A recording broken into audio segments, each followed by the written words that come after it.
Alors, notre parc naturel régional Périgord-Limousin a été créé en mars 1998. Nous sommes aperçus très tôt que finalement les amphibiens étaient des bioindicateurs, si on peut dire. En tout cas, c'est des animaux qui sont très sensibles à des variations d'habitat, que peuvent être le climat, la pollution. Et effectivement, ce qu'on peut ressentir à travers ces populations d'amphibiens, c'est des choses qui peuvent toucher la population humaine très rapidement, notamment, effectivement, on pense aux effets que peuvent avoir, par exemple, le réchauffement climatique. On sait aujourd'hui que les grenouilles sont d'importants consommateurs de moustiques, par exemple. Donc leur population, si elles sont en bonne santé, peuvent permettre d'écrêter des populations de moustiques.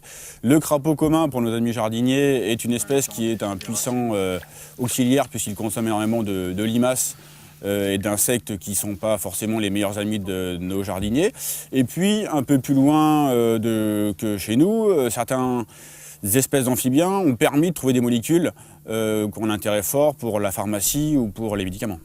Alors, la genèse de ce projet en fait, vient d'une opération pilote qu'a menée le PNR Périgord-Limousin au départ sur la grenouille taureau, où là on s'est aperçu qu'elle portait un champignon pathogène qui était une menace pour les amphibiens de chez nous. Et qu'à partir de là, le FEDER a été l'outil adapté pour pouvoir solliciter et mutualiser les compétences et les partenaires au niveau international.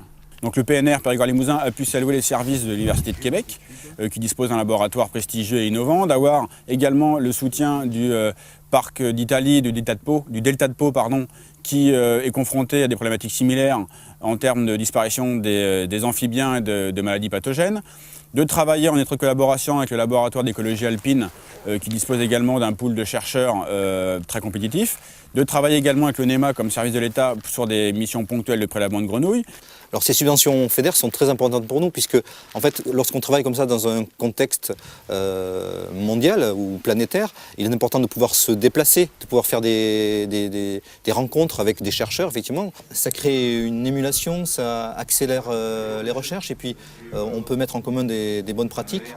Puisqu'on a mis, je dirais, autour de la table les partenaires les plus performants et les plus compétents sur cette problématique-là, qui se posent les mêmes questions, qui ont des problématiques similaires. Et aussi nous amener des éléments d'information que nous ne connaissions pas à l'époque et donner une consistance, voire un angle différent par rapport à notre propre mission ici en Périgord-Limousin.